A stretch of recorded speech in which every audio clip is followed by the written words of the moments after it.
তাদের বলা হচ্ছে জলের স্তর যথেষ্ট বেশি থাকার কারণে আপনারা পাড়ের কাছাকাছি স্নান করবেন।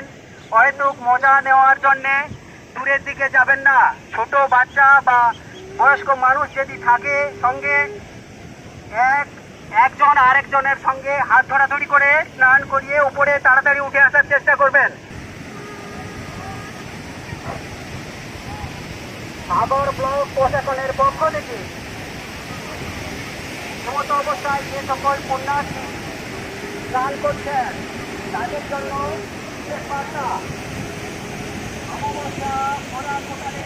আমরা সাগর ব্লক প্রশাসনের কারণে সমুদ্রে জলের স্তর যথেষ্ট বেশি রয়েছে। সেই জন্য অসুবিধার কারণে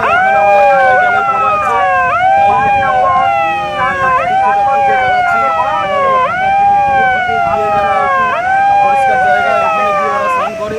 এখানে অনেক ইট পাথর টাথর পড়ে আছে যাতে তাদের দুর্ঘটনা ঘটতে পারে। সেই জন্য আমরা মাইকিং করে ওদেরকে সরিয়ে। জল তো বাড়ছে, পুণ্যার্থীরা স্নান করছে, যদি বিপদ ঘটে কিভাবে?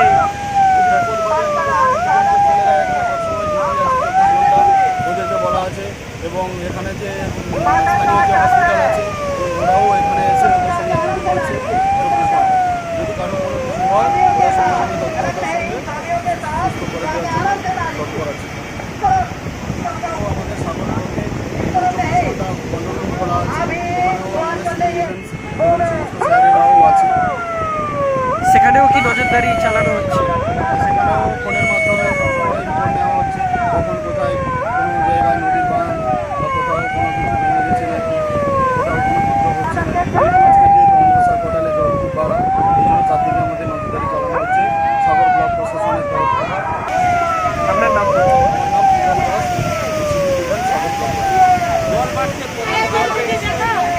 রাস্তা টোটাল ভেঙে গেছে, দোকান সমস্ত আমরা দোকান করছি জল আসছে, কোথায় নিয়ে যাবে আমরা বলতে পারছি না।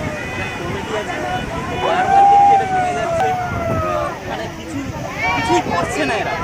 মানে বারবার দেখছি যে টোটালটাই অনেক ছিল, এটা ভেঙে গেছে। এখন দেখছি ইদানি গেছে দেখছি এখানে কী করা যায়, কিন্তু এতদিনই কিছুই করে এখানে পড়ে আছে সব কিছু দেখছি। বারবার আমরা বারবার এখানে আসছি, বারবার আমাদের এখানে বলছি উঠে আসো, এখানে এসে এর পরে পূর্ণিমা কোটা আমরা তাও জানি না কমিটি সেটা কোথায় নিয়ে যাবে আমরা বলতে পারছি না। জল উঠে আসবে, নদীর জল তো বাড়ছে বাড়ছে পূর্ণিমার কোটালে চলে আসবে, চলে এলে পুরো আমাদের আবার ওখানে হয়তো সরিয়ে দেবে, এখানে থাকতে পারবো না। দোকান আমরা কোথায় বসবো সেটাও বুঝতে পারছি না। সামনের পূর্ণিমার কোটালে কি দোকানদানি হয়েছিল কিন্তু এখান থেকে উঠিয়ে এখানে বসে কতটা আতঙ্কে আছো? আবার এই যে জল, অনেকটা আতঙ্কে আছি, কারণ আমরা দোকানদারি করছি, এটা যদি ভালো করে দোকানদারি না করতে পারি তাহলে আমাদের কীভাবে পেট চলবে সেটাইও আমরা ভুলে যাচ্ছি। বারবার জল ঢুকে যাচ্ছে, এই হচ্ছে পুরো রাস্তাটা এখানে ভালো ছিল, এটাকেও নিয়ে চলে গেছে।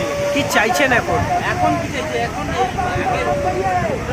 আগে ওরা ঠিকঠাক করুক, তারপর আমরা দোকানদারি করতে পরের কথা। মেন হচ্ছে বাঁধটা এখানে রক্ষা করা, এটা রক্ষা করার জন্য আমরা চাইছি যে এটা রক্ষা করুন, যারা স্নান করতেছে তারাও ভালোভাবে স্নান করুন, তারাও স্নানও করতে পারছে না, এখানে তারা কষ্টের মধ্যে স্নান করেও বেরিয়ে যাচ্ছে। ঠিক আছে, আমরা চাইছি সরকারের কাছ থেকে যার কাছ থেকে, কারণ তাদের বলা হচ্ছে জলের স্তর যথেষ্ট বেশি থাকার কারণে আপনারা পাড়ের কাছাকাছি স্নান করবেন। হয়তো মজা নেওয়ার জন্য দূরের দিকে যাবেন না। ছোট বাচ্চা বা বয়স্ক মানুষ যদি থাকে সঙ্গে একজন আরেকজনের সঙ্গে হাত ধরাধরি করে স্নান করিয়ে উপরে তাড়াতাড়ি উঠে আসার চেষ্টা করবেন। কবে ভালো করে করবে কি ব্যাপারে এটা তো জানি না, আমরা চাইছি তাড়াতাড়ি হোক, ভালো প্রশাসনের পক্ষ থেকে আরও সাগরে মানুষ আসলে দেখুন যেটা ভালো পরিবেশ এটা ভেঙে যাচ্ছে, তাহলে আমরা দোকানদারি ভালোভাবে করতে পারছি। কি নাম আপনার? কি নাম আপনার? আমার নাম